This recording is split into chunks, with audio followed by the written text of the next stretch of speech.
My name is Caleb Templin. And I'm Ben Hodge. And we have a third member named Garen Bach, but he couldn't make it today because he's a slacker. And we make up the Volunteer Conquest. So as Caleb said, of course we are the Volunteer Conquest Podcast, so we are Tennessee fans, but we will also be touching on any major sport across the three major sports, such as basketball, football, and baseball. So first we're going to be going over news in the NFL, because for me and Caleb's favorite team, something massive happened on Sunday around noon. Julio Jones is being traded to the Tennessee Titans. Yep, we finally got the second receiver that we needed, and we got him for a steal as well. We only gave up a second and a future fourth for Julio Jones and a sixth. We got an extra pick to get arguably the best receiver in the NFL. And if he can stay healthy, he's definitely a top 5 receiver in the NFL. And 100%. There's no way a team can guard A.J. Brown and Julio Jones one-on-one. You can't leave a safety over top, because then you've got Derrick Henry in the backfield. Exactly. Like, there's finally an NFL team that has an offense that is comparable to the Kansas City Chiefs. Just gotta hope our defense, with the signings of Bud Dupree and Danico Autry, and us drafting Caleb Farley, will change things. And Elijah Molden thrown in there too, because he can kind of play that nickel corner spot. He can also play some safety, so he's going to be kind of like a Monty Hooker. So I think he's basically the steal of the draft in my eyes. And Rashad Weaver is my steal of the draft. I think he'll be a big rotational piece for us. And also back on offense, talking about Derrick Henry, we got Dylan Radunes. He was a mauler at North Dakota State. Absolute road grader. I think he'll come in and make the same amount of play, give the same amount of the same amount of effort as Taylor Lewan did when he first came in. Bring that same kind of mindset. I agree. But like you said, getting Bud Dupree in free agency, also picked up somebody like Kendall Lamb, a veteran offensive lineman who can really help us out and kind of, maybe even start the first 2 weeks while Radunes is still getting adjusted to the NFL. Yeah, definitely. Bud Dupree, we're getting a lot of hate, especially from like Ravens fans who always want to hate on any team. But we're getting a lot of hate over this Bud Dupree signing. Like, people are saying we're overrating him. He's going to be another Clowney. When was the last time Clowney put up, 13.5 sacks? He's never done it. He's never put up double-digit sacks. And also, if you go back and look at the film, Bud Dupree was getting double-teamed around just as much as T.J. Watt was. Then you also got Danico Autry, who was the Colts' best defensive lineman outside of DeForest Buckner. He put up 6.5 sacks. I think it was around 4 TFLs. Then we got Jeffrey Simmons, who's coming in as top 10 defensive lineman. Easily. No argument about it. I think he's the best player on our defense as of right now.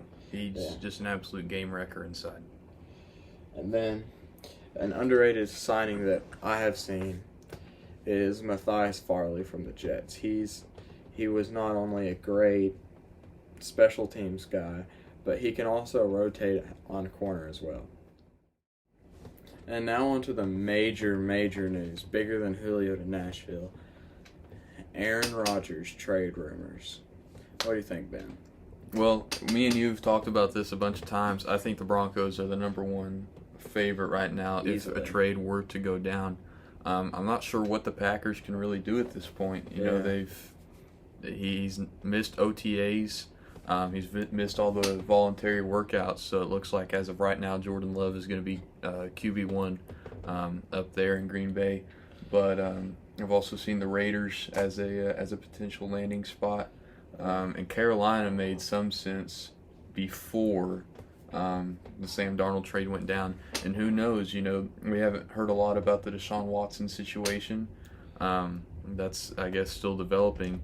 But, I mean, you never know. The Texans, I don't know exactly how many draft picks they have left after all the horrible trades they've made recently. Yeah. But I think they could be a surprise team to make a landing spot. And who knows, if Carson Wentz doesn't work out in Indianapolis and Aaron Rodgers is not traded anywhere by next offseason, I mean, you just never know, because once next season hits, if the Colts were to cut Carson Wentz after a bad season, he would not penalize the team. They would save some money by cutting him. Yeah, I think a team, because they made a lot of sense during the Deshaun Watson trade days. I think a team that's a big sleeper in these rumors is the San Francisco 49ers. Even though they just got Trey Lance, even though they still have Jimmy G, the 49ers are in a win-now mode. You can tell by what they're doing with their defense. You can tell by the signings they've made. You can tell by the drafting they did. The 49ers are looking for everything that's going to make them win now. And what not to do. Trade them Jimmy G in your first. Get A-Rod. Let Trey Lance play under A-Rod for 2 years. That'll easily get you a Super Bowl. Should get them a Super Bowl. If that doesn't, then major questions. Kyle Shanahan is not a bad coach. He's not a bad coach. He's a very good coach. But if he managed to miss a Super Bowl with A-Rod, fire him.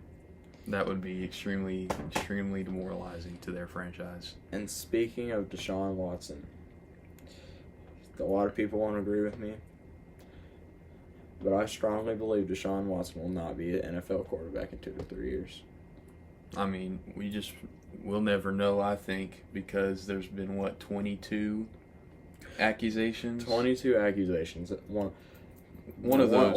One of them has to be One real. of them has to be true, and if one is true, then he's done. Exactly. It's over for him. Yeah, Deshaun Watson is in a bad boat. Deshaun Watson is one of my favorite players. It's one of my favorite players in college. Loved watching him at Clemson. I mean, I hate playing against him, but, I mean, he's a stud. No matter how bad the Texans have been, Deshaun Watson has always thrown for at least 350 on the Titans. And he carries them. He carried them to an 11-5 record for 2 straight seasons and a division title in back-to-back years. With Bill O'Brien as their head coach. So right now we'll be talking about everything Tennessee football, but first things first, we're going to start off talking about the transfers. First guy that I want to talk about is William Mohan. He's a guy from Michigan. He's an outside linebacker, can play a little bit of inside. He really came as a surprise to everybody in the community. He's fast. He's quick. He has really good footwork. That's pretty much all I know about him. Next is Juju Mitchell. I'm more excited about him than I was if Henry Toto would announce that he was coming back. This guy... So he can actually cover. Yeah, he can actually cover a slant. Then you got Dejon Terry, which is... He's really strong. He's really good in the gap. He's a good run stopper. Sort of reminds me of what Jeffrey Simmons was at Mississippi State, but he's not as athletic as him. And he'll likely play the one technique if he does end up starting here. Then you got Caleb Tremblay. He's a defensive end from USC. I think he'll have substantial playing time as a defensive lineman, especially since our only 3 good defensive linemen are Amari Thomas, Dejon Terry, and Elijah Simmons. Then Javonta Payton, the guy I'm most excited about. We already have stacked receivers. We got Velus Jones, who could be an all SEC first team by the end of the season. As a receiver and a kick returner. Jalen Hyatt, this is his breakout year. And then you got Jimmy Callaway, Malachi Wideman, Cedric Tillman, got Jimmy Holiday. But adding Javonta Payton to that group makes us top tier in the SEC. Because Javonta Payton was Mississippi State's best receiver last year. He runs in the 4.3s. He's a great jump ball guy. He plays exactly like Anais Smith at Texas A&M. He can also kind of work out of the backfield too. Yeah, and for a 4.3 runner, he'll be one of the best route runners on our team. Mm-hmm. Then you got Kamal Head, he's definitely gonna add a lot to our defensive backfield. He can shift stuff to safety if you need him, and his main position is corner, obviously. Mm-hmm. He's gonna be, no doubt, no question, one of our best corners on the field at any given moment. Mm-hmm. He has amazing footwork, and he's a really aggressive corner. That dude is the NBA young boy of SEC cornerbacks. He's very aggressive. And then you got Joe Milton. I have a lot to say about the quarterback situation. I'll go into Joe Milton and Hendon Hooker once we get to the quarterback battle. Then Chase McGrath, he's a kicker. He's a good kicker, though. He's a good kicker. He would have been one of the best kickers in the nation at USC. But now let's get into incoming freshmen. Let's go into the enrollees first. Okay, so you got Aaron Willis. I think in the 4-2-5, we'll have two linebackers. I think Juju Mitchell and Aaron Willis will be our two linebackers. Aaron Willis is a really good coverage guy, but he also can hit the gap, and he'll hit the gap very hard. Mm-hmm. Caden Salter reminds me a lot of Tua Tagovailoa out of high school. He can throw on the run amazingly. He can run out of the pocket if he needs to. He's really good off his feet, and he'll throw it pretty much about a dime anywhere he's putting it on the field. Those two have had some off-field issues that have been solved. I don't know. We won't see Caden Salter, but I don't know how much we'll see Aaron Willis because the new staff is very strict on punishment. Mm-hmm. You got Walker Merrill. So I explained it to Ben. This is pretty much Josh Malone, reincarnated. And I talked about this with some other people surrounding the program. He probably could have came in last year and competed for reps. He's just he reminds me. He's got that Jawan Jennings personality about him. He's just. I mean, he's not going to take a play off, and he'll definitely give us good special team reps. Yeah, he will put in. He puts in a lot of effort. Let's say that, and when it's time to work, it's time to work for him.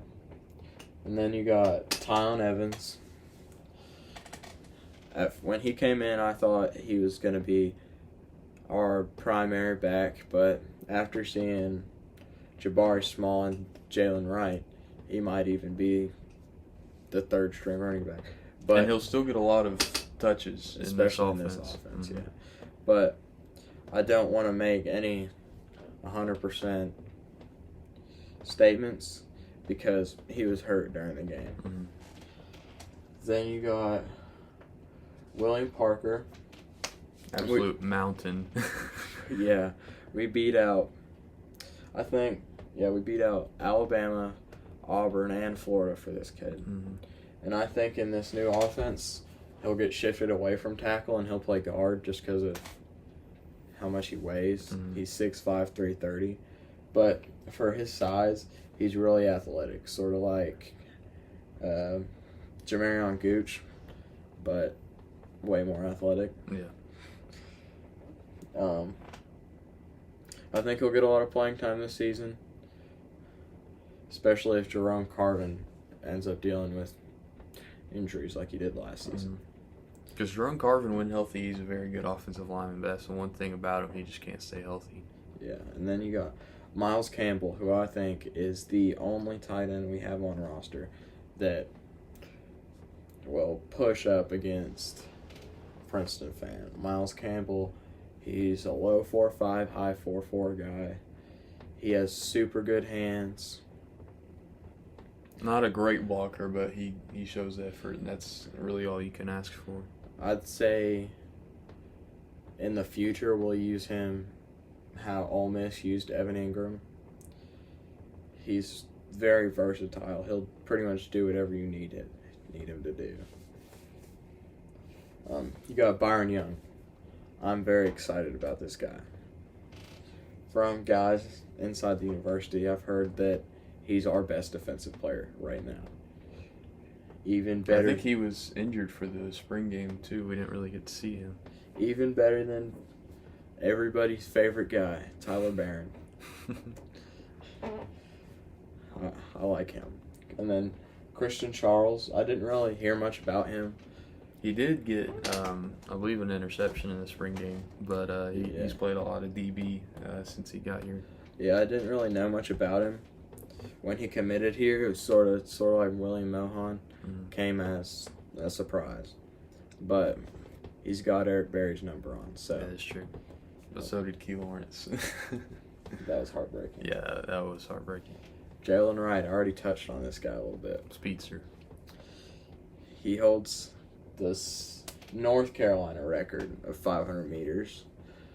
He's also 5'11", 205. So that's all I really need to say about him. Mm-hmm. Isaac Washington. He's in the portal. Yeah, he transferred, unfortunately. I really liked how he was going to be put into this team, especially with Rodney Garner coaching him. Then Anderson Kobe. I think he's got some major potential. He didn't show a lot of it in the spring game, that he didn't get that many opportunities. But in all the practice stuff that I watched before the spring game, there was not a DB who was guarding Anderson Kobe. And he's listed at 6'2", but to me he doesn't even look that big. He looks around 6 foot to me, and he's still making catches like he was. Then you got my favorite player in the class, Cayman Marley. But this does come with a couple caveats. He's got a lot of grade issues. He's been iffy on this staff. Mm-hmm. And really, coming in, nobody knows what he's going to play. First it was middle linebacker. Then Pruitt and everything came out and he got fired. And then when we brought in Tim Banks wanted him to play safety, and Heupel wants him to play receiver. So nobody really knows what Cayman Marley's going to do. I honestly don't know if he'll even be on the team this season. Julian Nixon.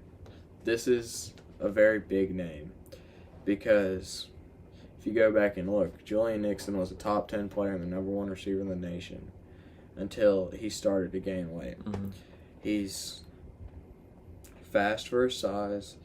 He has really good hands. He's an amazing route runner, and he's a crazy vert. I think because it's going to be a problem losing the weight he's gained, I think he's going to be a tight end. Mm-hmm. And even a flex tight end. And just build up extra muscle. Mm-hmm. Deshaun Rucker. Probably the best name in the class.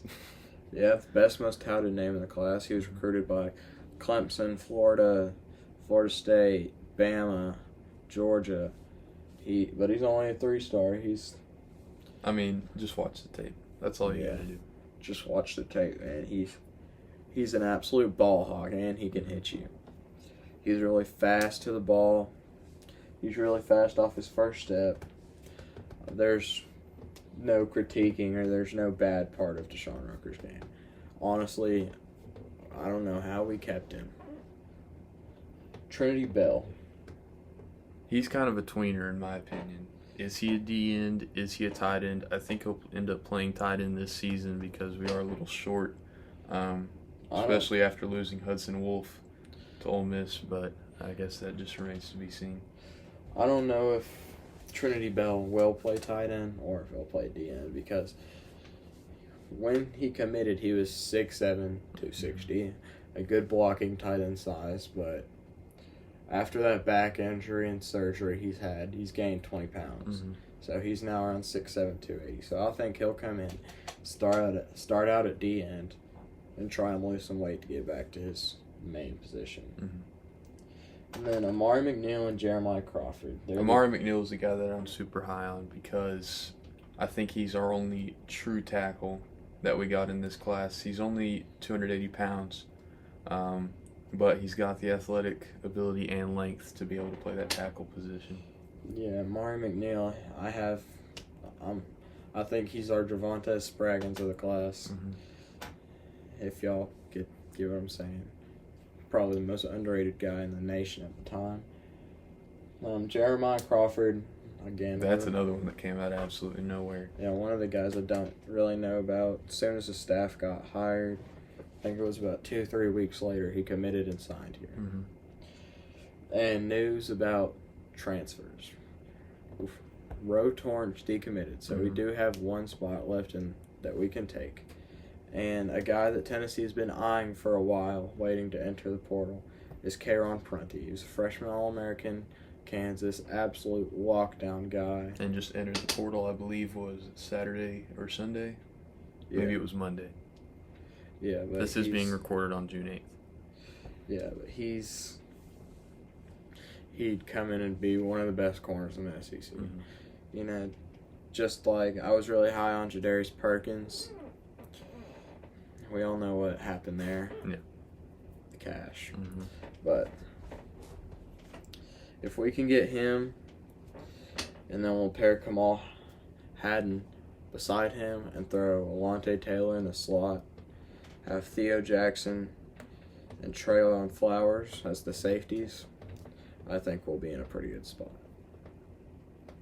Yeah, secondary's not really a spot that I'm necessarily worried about, just because of the experience, some of the experience that we have returning there. Yeah, but the depth is the depth is an issue. But that's on our entire defense. I mean, linebacker is not a problem really anymore. Mm-hmm. D-line is sort of still a problem. But DBs is where it really is a problem because there's only 3 safeties back there that's played. Theo Jackson, Trayvon Flowers, and Jalen McCullough. Which would have been really helpful if Keyshawn Lawrence came back, because he could have played free safety. Keyshawn Lawrence would 100% started if he came back. But Jalen McCullough is a guy that last season, I don't know if I'm very confident in. He's a very good run stopper. He played better, I think, his freshman year than he did this past season. Yeah, he's very good. He's sort of a Henry Toto of safeties. Mm-hmm. You won't get away from him when you're going to tackle him. He's really fast to wherever the ball is. But this dude, he can't cover any route, basically. Only route I've seen him cover and do good in is a low curl. Mm-hmm. So now that we've done the 2021 class, we're going to move on to the 2022 class, looking to the future, not only at current commits, but also at some targets. Yeah, so let's start off with the targets. There's Kamari Rogers and Jalen Sneed. Those are pretty much our highest guys on the board. I know we've heard about Branson Robertson and Walter Nolan, but I think there's a lot of false hope there. Yeah, Walter Nolan, I think, is pretty much a Bama or Florida guy at this point. Maybe LSU. I think he can goes sneak back to in the mix, but right now I see him going to Florida. Yeah. And that would be Dan Mullen's. I mean, because the whole thing about Dan Mullen was that he can't recruit. So if he was able to land a guy like Walter Nolan, that would kind of put the stamp down as far as recruiting for him goes. Personally, I believe that Dan Mullen's a better coach than Kirby Smart, but that's just my belief. Anyway, there's Addison Nichols from Georgia. We've always been in a really good spot in his recruitment. Right now, I think it's probably a tight race right now with us, Auburn, and Georgia. Then we got Fisher Anderson, who we're the leader for right now. Then there's Isaiah Horton and Cameron Miller. Right after Pruitt was fired, we were pushed out of their recruitments completely. But now with this new staff, the way Cody Burns has talked about his vision, the way Heupel's offense has appealed to them, especially with Isaiah Horton being at the spring game, we have jumped our way all the way to the top of their recruitment now. The last target I have to talk about is DeArco Perkins. We were at the very top of his recruitment. He was about to commit here, but it looks like we've faded as of late with offers from TCU and schools like that. Then we got some commits. Taven Jackson. Really excited about this guy. Taven Jackson, yeah, he's puts a smile on my face. He has the play style of Lamar Jackson, but he has a deep ball. He's got a cannon for an arm. Yeah, and then it actually reminds me a lot of what Caden Salter can do right now. I think Taven Jackson. He's a little bit faster and has a little bit better running ability. Brody Foley, our tight end commit currently. He reminds me a lot of Ethan Wolf, if I'm being honest. Yeah, his recruitment sort of came out of nowhere. Mm-hmm. But about a week before, I found out that he was going to commit to Tennessee. And I started watching some film on this guy, and really you just need to watch some film to be excited about him. Mm-hmm. Fenton Sneed, after the Rivals camp, I think he's a beast. He deserves to be a 4-star. At least a 4-star. They've got him listed at 240. That's a rock solid 240. He's like Morvin Joseph and Roman Harrison. He's jacked. He is huge. There wasn't an offensive lineman that could stop him. Mm-hmm. He's just a beast in the trenches. That's all I gotta say. Then you got Elijah Herring, brother of Caleb Herring, who's on the visitors list, which we will get into. Mm-hmm. He's a really fast linebacker. He's sort of the linebacker that we're looking for in this kind of offense or defense. Mm-hmm. Brian Grant, a guy that sort of came out of nowhere. He has good size. He's 6'8", 260. You can tell he's really athletic because he's really good on the basketball court. I think he has a few offers there. Yeah, I know he's got an offer from, I believe, Seton Hall to go play basketball, but obviously at only 260, he might need to put on a couple more pounds once he gets here, but really, really athletic guy. And now we'll get into the visitors. Jalen Glover, he's one of the most underrated guys in the class. I feel like this is a theme with a lot of the guys that we're targeting. Underrated. Mm-hmm. He's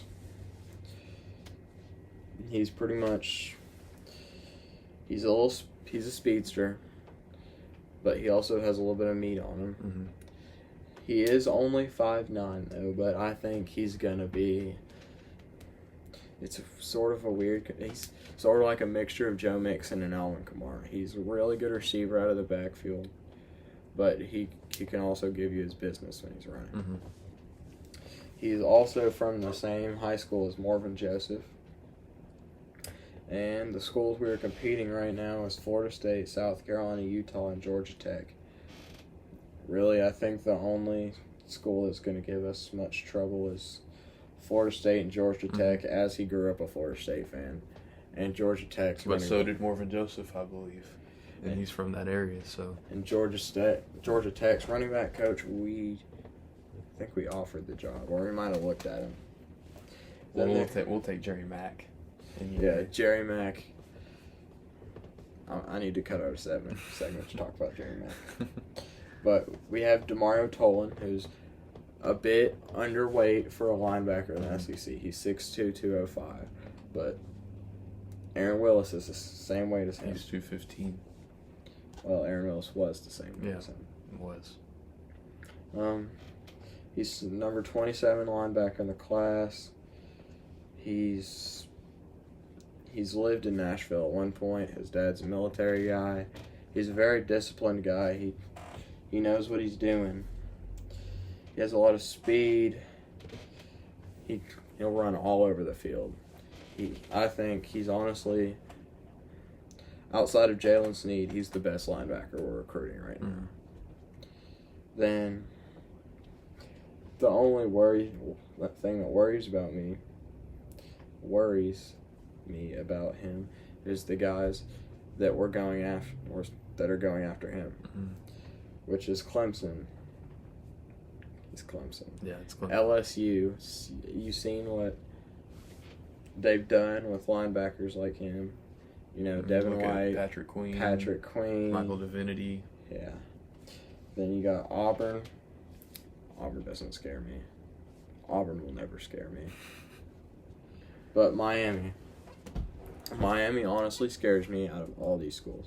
Because Miami has, for Leonard Taylor and James White, Miami out-recruited Georgia for both those guys and landed them. And Leonard Taylor was the first real big recruit that Manny Diaz was able to kind of keep home. Manny Diaz is on a true hot streak right now. And I think that'll be hard to fight against. Let's go into unofficial visitors. So I'll go over 2022 and 2023. The 2023 guys I don't know much about outside of Caleb Herring. But you got Isaiah Horton, we just talked about. He's pretty much, he plays like T. Higgins did, if you remember who that guy is. Which I'm sure you Everybody should. Yeah. You got Andre Stewart. I think he's a pretty good corner. He has nice footwork. Joshua Josephs, I don't know much about. Elijah Herring, he's committed right now. You got Terrence Edler, who he is a running back / corner. I consider him an athlete, but he camped this weekend. He looked pretty good. We haven't offered him yet, but I'd expect an offer soon. Then you got Caleb Herring. He's the brother of Elijah Herring. And Caleb Herring, I believe that he will be a 5-star sooner or later.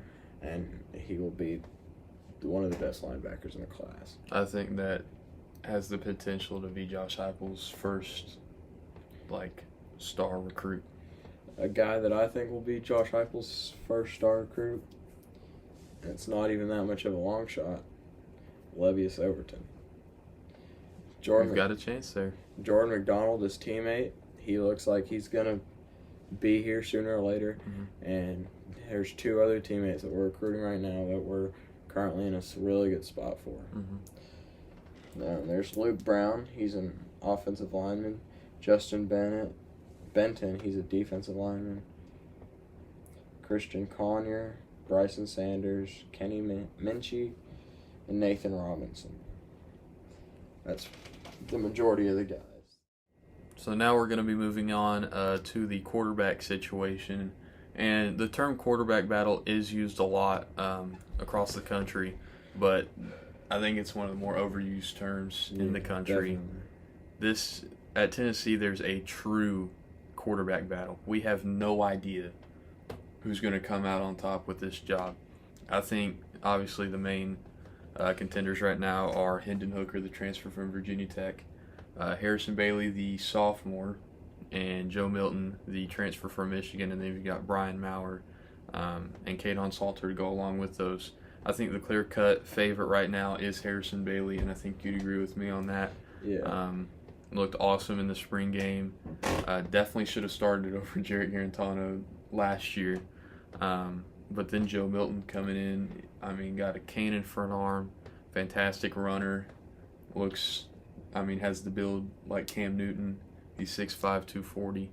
But I think those are definitely our 2 favorites for the starters at quarterback. Yeah, like Ben said, Harrison Bailey, clear-cut starter. I don't believe that there is a quarterback on the roster better than him outside of Joe Milton. Hendon Hooker really disappointed me in the spring game, but he could have just had a bad game. Joe Milton, he could probably be a lot better than what Harrison Bailey is right now. But his hand injury, especially on his throwing hand, is really scary. And there's not much like you can do to fix those kind of injuries. Just like with Jarrett Guarantano, when he hurt his hand, he had to keep it in the cast for the rest of the season. Had 2 screws in it. Yeah, you can't. It's just those injuries are hard to fix. That's why I'm putting most of my stock into Harrison Bailey. Hendon Hooker disappointed me. Caden Salter. I think he's got the most potential I on the think roster, but his off-the-field issues are concerning. he has the most potential, but he needs to get his stuff together before I'll give him any stock. Brian Maurer, no way. There's no way he's going to be the starter. He's just too erratic with the football in his hands. Yeah, he's better than Jared Guarantano. Oh, for sure. But there's times where he's been inconsistent. I really liked him at the start of not this season, but the season before that. I really liked him. But after that Mississippi State hit, he turned into what Jared Guarantano is. Really scared. He'll move out of the pocket, but he's scared running. He'll slow down, and he gets himself hammered. So now we're transitioning into NBA talks. We're going over Kristaps Porzingis. He's bringing a lot of heat into the league. We're going to go over the lottery picks or lottery mock draft picks for Bleacher Report. And we're also going to ask a big question going around the NBA community right now. Is KD the best player in the world? Ben, you start us off. So we'll start off with Kristaps Porzingis. There was a report that came out that said that he was frustrated with not only Rick Carlisle but the entire organization because he took a backseat role to Luka Doncic. Luka Doncic is a top 5 player in the NBA. He's, I believe, averaged like 37 points a game in this series against the Clippers. Yep. Kristaps Porzingis played 32 minutes a game and averaged 13.5 points. It was the most frustrating thing ever to watch Reggie Jackson, who is a full foot shorter than Kristaps Porzingis, switch on to Kristaps Porzingis within 10 feet of the rim, see Kristaps post up, get the ball, and then dribble out and shoot an 18-foot jump shot. That was the most frustrating thing to watch throughout that entire series. It doesn't make any sense why Kristaps Porzingis plays that way. All he has to do is just back Reggie Jackson down to the rim. And if he's not strong enough, well, dang it, get in the weight room. You're 7'3". Yeah, Kristaps Porzingis, if he was not 7'3", if he was even 6'10", he would not be in the NBA. He should have stayed on the Knicks, to be honest. Played with Julius Randle. Not necessarily his choice, but yeah. But his offensive game, subpar at best. His defensive game doesn't even compare to Luka Doncic. Luka Doncic isn't a good defender, but Kristaps, you take away his shot blocking, dude doesn't really offer anything defensively, and he's a pressure cooker on offense. One night he could drop 25 points, the next night he'll drop 2 points. And I can't stand 7-footers. I get the game is transitioning into a shooting game, but you are 7'3". At least get a couple touches in the paint and go up with it. This is how I explain Kristaps. Kristaps is Andrew Wiggins from 2015 to 2019. From now, right now, he's playing as inconsistent, as timid, as lazy as Andrew Wiggins did. Now that Andrew Wiggins is on the Warriors, he's picked it up. He's picked up his pace. He's proving himself. But if Kristaps wants a third contract, he is going to have to massively improve. He probably will get a vet minimum. He's going to get picked up somewhere just because he's 7'3", one of the best shot blockers in the league. But other than that, if you take away Kristaps' shot blocking ability, he's a McDonald's worker. He can shoot, but it's so inconsistent. And then I guess we'll move on to the mock draft. Bleacher Report put out a mock draft today. They put out some of the lottery odds, and as of right now, they are reporting that they think that the Cavaliers will end up with the number 1 pick, a.k.a. the rights to Cade Cunningham, because we all know Cade Cunningham's going to be the number 1 pick. And if you think about that, that puts Cleveland straight into playoff hopes. Just because, You've got Colin Sexton there. Darius Garland. And I get they're both technically point guards. Cade Cunningham's a point guard. But, I mean, we're playing positionless basketball at this point in the NBA. We've got, Draymond Green playing center one possession and then point guard the next possession. But he would not be doing that if James Wiseman wasn't out. That is true. But James Wiseman, I think, it was even a negative impact on the Warriors this year. We were both high on James Wiseman. We were both high, but he didn't perform very well. But, Cade Cunningham, going to be a stud. He'll be a bona fide stud. And then at 2, they've got Evan Mobley going to the Magic. I personally would have Jalen Green going here because they've still got 2 years left of that Nikola Vucevic. Well, no, actually, I forgot about that. They traded him to Chicago. But, I mean, I get Evan Mobley's got more potential than Mo Bamba.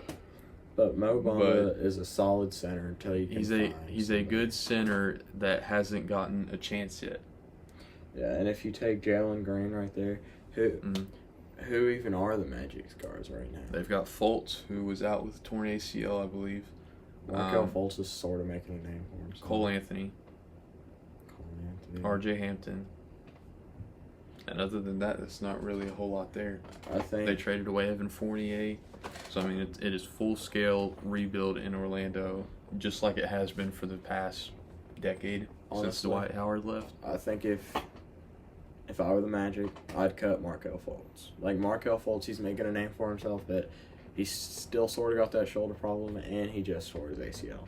So he should be gone. He's developed into a decent shooter, but, I mean, I think you've got to at least give him this season to see what he's still got left in the tank. And I get we may be overreacting. He's, 23 years old, but still, he's already had a shoulder problem. He's already had 2 knee injuries, I believe. And, I mean, it's not looking good for him injury-wise. I think since you already have Cole Anthony, who he's not been given many looks. He's sneaky athletic. He really started to get his shot towards the latter part of the season. I think he could sort of be like a Kyrie Irving, especially with his layup package and his handle package. If you add Jalen Green to that mix, cut Markelle Fultz out of it, RJ Hampton at 6-man, then you have Mo Bamba at center. John Isaac coming off a torn ACL. Yeah, Jonathan Isaac coming off torn ACL. That's a pretty good team. That's a good young core of players. Yeah. But, like you said, Cole Anthony being the next Kyrie Irving, I don't know about that. I'm just comparing his layup game and his handles. I don't think Kyrie Irving has the best handles of all time, but Cole Anthony does have a lot of potential. I was just comparing his handles. No, there's no way he's the next Kyrie Irving. But then we'll just kind of touch on these next few. Jalen Green to the Houston Rockets at 3. Jalen Green was fantastic in the G League. But I think this is where Evan Mobley goes. I agree. They trade away Clint Capella. They don't really have any big men right now. Evan Mobley would be a perfect pick. But, I mean, Jalen Green could also fill that James Harden role in Houston. And then Detroit Pistons selecting Jalen Suggs. Jalen Suggs as a freshman last year was one of the best players in college basketball. I 100% agree with this pick. Everyone remembers his clutch shot against UCLA to put them in the national championship. I mean, that was just a fantastic moment. He's going to be a great, great player. And even in the loss to Baylor, play Gonzaga like you have to. Let Jalen Suggs get his points, walk down Kispert. And that's exactly how they played it. I think Jalen Suggs ended up scoring, 25, 27 that game? He did score a lot, but I believe it was on poor, not terrible efficiency, but below average his standards because he did. Yeah, he pulled a Gio Watts. He did finish shooting, I believe, 50% from the field and almost 40% from 3. But this is one of the more interesting picks here. Jonathan Kuminga. Kuminga, he was good, but again, he was behind Jalen Green. He's 6'8", but the thing that scares me about him being a small forward, power forward in this age, is, he's a good defender, but he doesn't really have an outside shot. He only shot, I believe, 25% from 3 during his G League season. And, you could say, a guy like DeMar DeRozan isn't a good shooter in this era. But DeMar DeRozan, ever since he got to San Antonio, has been a fantastic playmaker. And, he's a better shooter than people give him credit for. So, hopefully Jonathan Kuminga can work out his shooting issues. But, he's an athletic specimen, so I can certainly see why Oklahoma City's going with him here. And then 6, Golden State Warriors. Going with our guy. Keon Johnson. Here's my opinion from the 2 Tennessee guys. Keon Johnson with his offensive ability, I think Jaden Springer will be better starting out. Keon Johnson will eventually be better, but in the situation of offensive ability, how the NBA is transferring to a much more offensive game, I think Jaden Springer will be better for the time being. Now, this pick right here, I do not agree with, because Klay Thompson is going to be back. You got Steph Curry, point. Andrew Wiggins probably coming back to play that wing role. Yeah, it's small. But, you don't need necessarily Keon Johnson to start right away. Because even though you've got Klay Thompson coming back and Steph coming back, Steph's 34, will be 34, and I believe Klay will be 31. And Klay's had 2 major lower body injuries in the past 2 seasons, unfortunately. And I get that he's, one of the best shooters in the NBA, and we'll touch on this with Kevin Durant, with his Achilles moving forward, but we've got to see what Klay Thompson has left in the tank. But, Keon Johnson. I think he'll be, if he were to get picked in this spot, he'll be 6th man of the year. Could be. Depends on his offensive game. In my eyes, his absolute ceiling is Donovan Mitchell. I don't know if it's because he wears 45, but that's who I see when I watch Keon Johnson play, especially a college Donovan Mitchell that hadn't really developed his outside shot yet. Yeah. But we'll kind of speed through these next few picks. You've got Scotty Barnes going to the Raptors. Love that pick. This is who I think the Warriors take, and I think the Raptors will take Keon. But that's my opinion. But I think that's the perfect Pascal Siakam replacement, because I do think they will move on from Pascal Siakam. Moses Moody. Probably my favorite non-Tennessee player in this draft. He is an absolute stud. Hey, he went off at Arkansas his freshman year. This is from the Magic, which sort of makes sense why they took Evan Mobley, but chances are Scotty Barnes is going to be there at 8, which is why I think they should still take Jalen Green. There's also Jalen Johnson from the Kings. I think this is a perfect spot for Jalen Johnson to go. Had a good season at Duke, but could have done better. Had some disagreements with Coach K over his playing time. Didn't look too far into that, but Marvin Bagley. The kid's got potential, but he's just been so off and on. You get a guy like Jalen Johnson that's super athletic, shot over 40% from 3 in his freshman year. I think he can be a real asset in Sacramento. And then you got Davion Mitchell from Baylor. Now he's a Donovan Mitchell clone. Yeah, 100%. He plays exactly like him, roughly the same size. Roughly the same name. Just everything about him screams Donovan Mitchell to me. Yeah, I think this will be an amazing pick for New Orleans. I also think Alonzo Ball trade will go down before this pick happens. And then you got Franz Wagner to the Hornets. One of the best shooters in the draft, brother of current NBA center Moritz Wagner. And then my San Antonio Spurs dipping into the foreign leagues for Alperen Sengun. Don't know too much about him, but every time that the Spurs make a foreign pick, it seems to work out for us.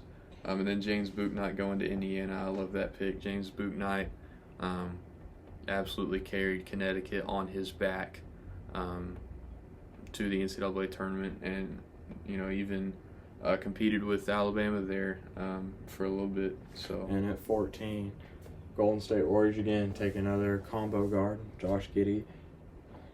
I believe he was another G League guy. Yeah, he was a G League guy. And he's 6'8". So that could possibly be Keon Johnson and Josh Giddey, the next Steph Curry and Klay Thompson. I don't think they'd have the shooting of them, but it'd be another dynamic guard pairing there. But one guy that we won't talk about, 17, Jaden Springer, some my Memphis Grizzlies. Fits them perfectly. John Morant, I think Jaden Springer, he won't start over Dylan Brooks at first, but Jaden Springer will hop into the NBA like it's nobody's business. Now we're gonna stay with the NBA and obviously talk about this tweet that was put out by Hoops Central on Twitter. So shout out to them. They put out, "Is it time to ask the question, is Kevin Durant better, or is Kevin Durant the best player on the planet?" I'm ready to have this discussion, especially after this playoff run. Right now, yes, 100%. I think right now, especially watching the playoffs, it's between him and Kawhi Leonard.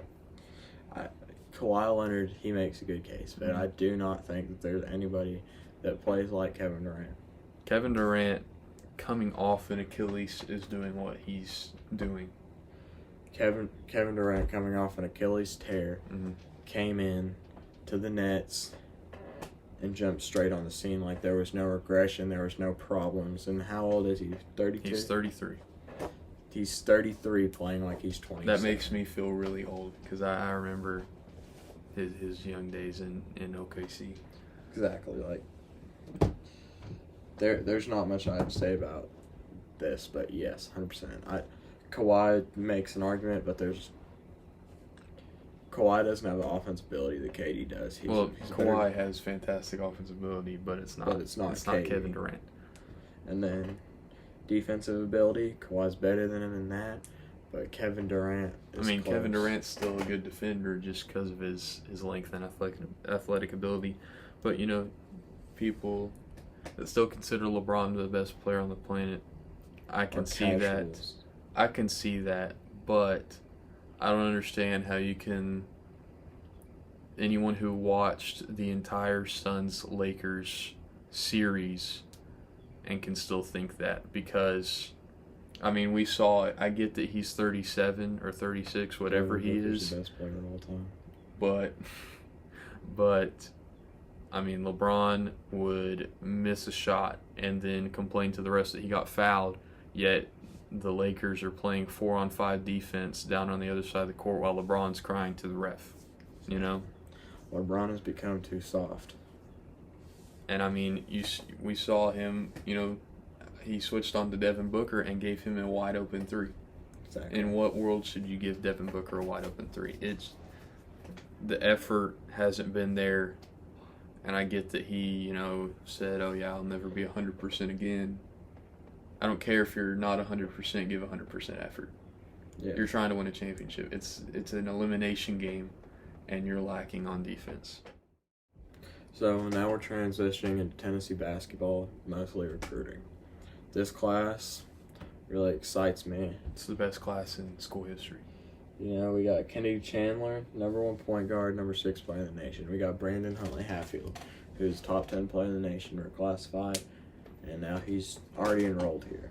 Then you got Jonas Aidoo, which is a super athletic center with a perimeter shot, and he's just a scary guy as a player. Mm-hmm. You got Jemai Mashak. Rick Barnes special right there. Just absolute dog on defense. Gives 110% effort on every single play. Then you got Quentin Debunje, which is going to be another experimental guy, sort of like how. But he's super underrated. Was, yeah. He played for Montverde Academy, their 19U program. So, unfortunately, he's not the Montverde that won the national championship. Won the national championship. Then, someone that excites me the most. Justin Powell. Needed a 3-point shooter, so we went and got the best one in the SEC. Mm-hmm. And did that as a freshman. So he'll be a rising sophomore, listed as a point guard, but he'll play shooting guard here. But, I mean, fantastic passer, great shooter, and, I mean, he'll be a great player for us. And that brings our starting 5 to be Kennedy Chandler. Finally feels good to have an actual point guard. Yeah. Because Vescovi and Victor Bailey and Jaden Springer, Josiah, Keon, they could all handle the ball. They could all distribute, but they couldn't command an offense like a guy like Kennedy Chandler can, like a guy like Jordan Bone could. Yeah, so we got Kennedy Chandler, our first true point guard. Since Jordan Bone? Yeah. Then we got Justin Powell, best 3-point shooter in the country. You got Josiah Jordan James, who's all-around guy, will stop you on defense. He's got a really good offensive game. The perfect wing in this system. I will say he does need to, especially with the team we have now, he does need to develop a 3-point shot better. He's been way more consistent with it than we initially thought he'd be. Still has to be better at it, but I mean, he's certainly one of the best shooters on our team. And another thing about Kennedy Chandler, while he was at Sunrise, he developed a 3-point shot. Mm-hmm. So, I mean, I believe he will be a top 5 pick, no question. We got Brandon Huntley Hatfield at the 4 spot. He is an absolute monster. That's all I gotta say. He plays exactly like Julius Randle. Hopefully he doesn't play like playoff Julius Randle. Yeah, but and Jonas Idu, super athletic center. John Fulkerson coming back. If we can get 2019, 2020 John Fulkerson instead of this past season John Fulkerson, he's a candidate for SEC Player of the Year. No question. Let's go into our 2022 targets. And Rick Barnes is a fantastic recruiter. Especially with the news coming out from Imani Bates saying that he would like to see the University of Tennessee at some point. Mm-hmm. So I think we'll at least get a visit from Imani Bates. But so, first guy we're going to talk about, Brandon Miller. He's really fast. Small forward. He's 6'8", 200. He's really aggressive to the rim. And you got Cason Wallace. We just offered him a few weeks ago. He's a combo guard. Super athletic. Sort of like Anthony Simmons, if you remember that name. He's pretty much what Anthony Simmons was. We're going to get a visit from him this weekend or the weekend after. There's Felix Opara. We've always been in a good spot with him. There's BJ Edwards. Got to see BJ play live. Some of the Dropped stuff he does. 34 points on Mikey Williams. Evans. Mikey Williams. I don't know why I said Evans. Mikey Williams' head.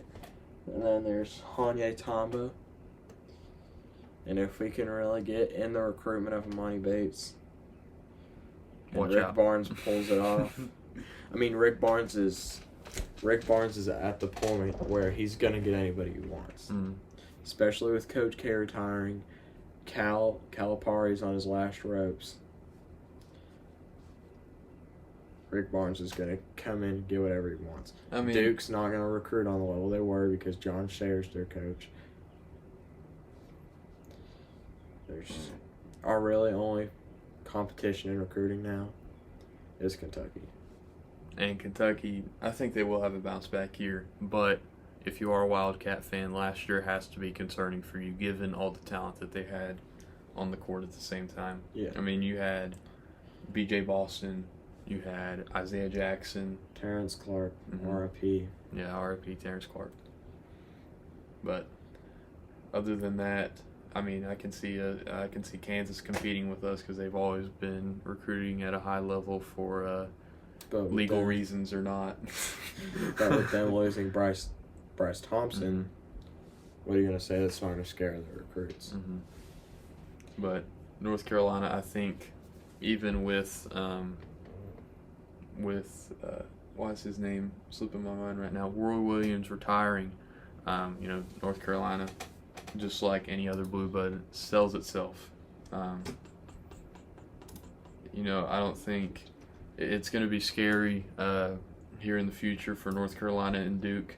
I don't think they can go down the same road that UCLA went down, because UCLA was a blue blood, and they were just never really able to get it right after John Wooden left. And they made a tournament run this year, but they've been obviously nowhere near. Hubert Davis is their new coach, but is North Carolina's new coach. But they can't go down the same road that UCLA's been down. I think, this is my hot take, Hubert Davis will fall right on his face. Hubert Davis does not know what he's getting into.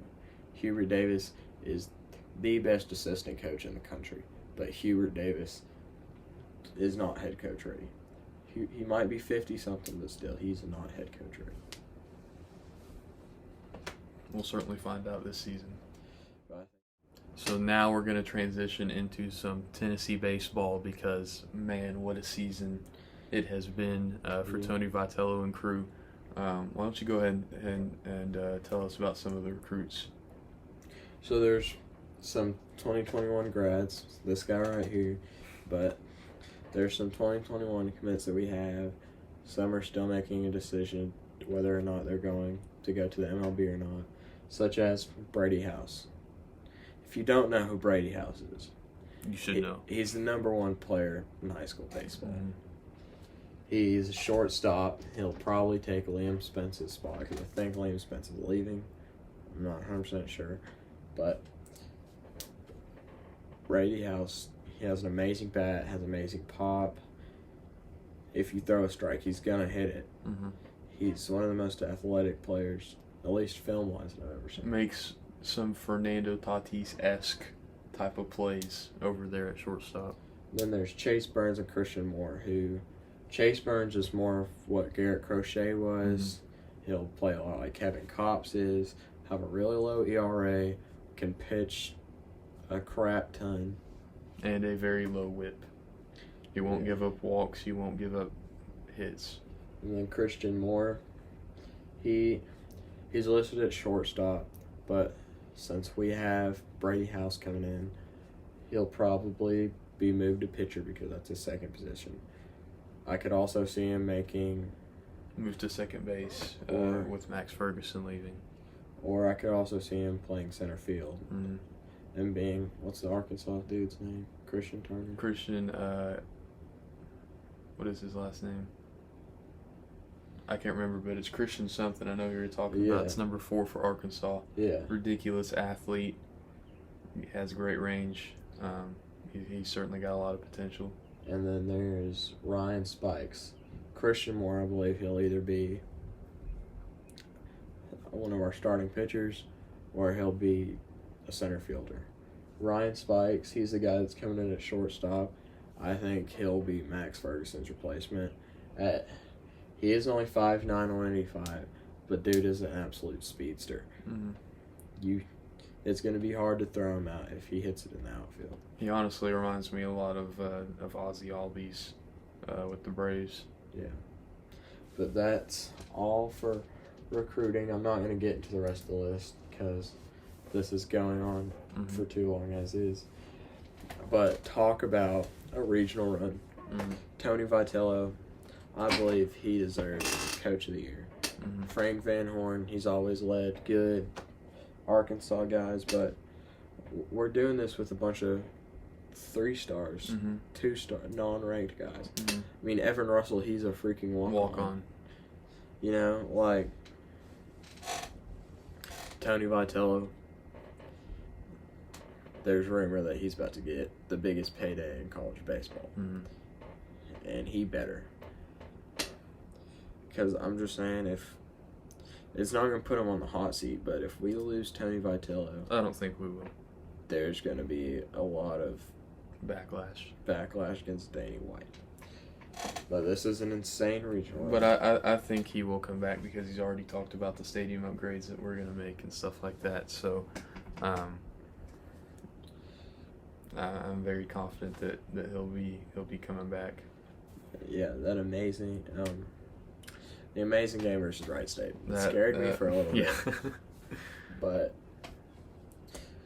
I mean, what can you say about Drew Gilbert? Walk-off grand slam, bat flip and everything, through his helmet, just a fantastic moment.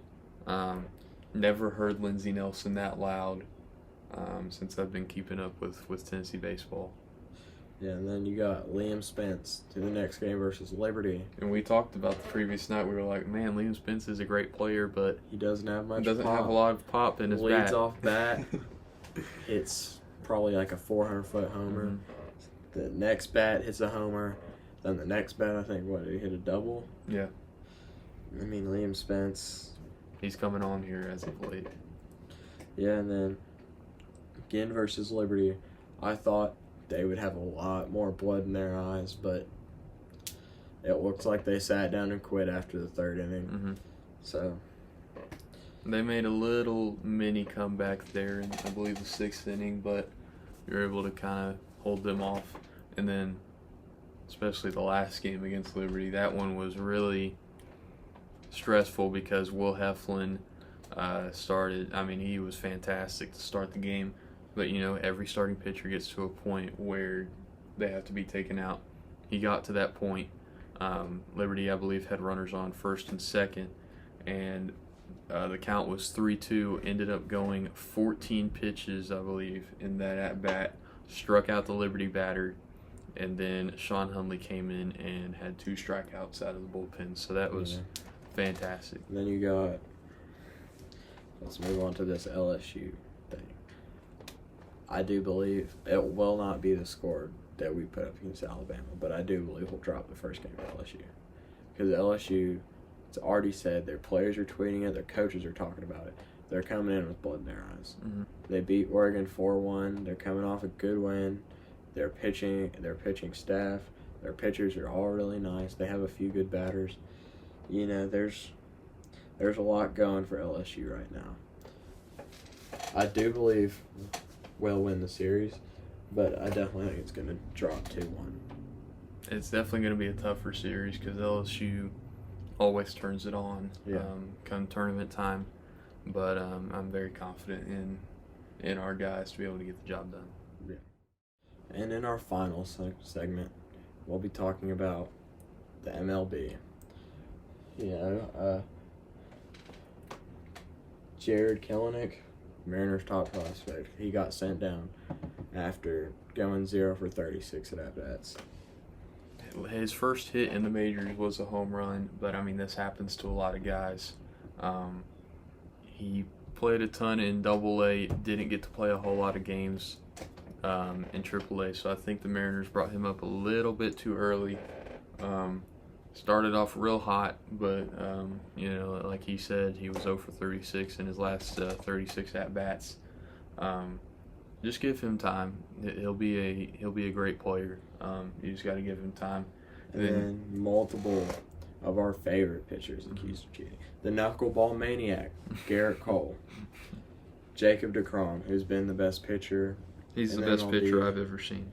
Best pitcher in the MLB since Justin Verlander was in his prime. DeGrom is the best pitcher I've ever seen. Yeah.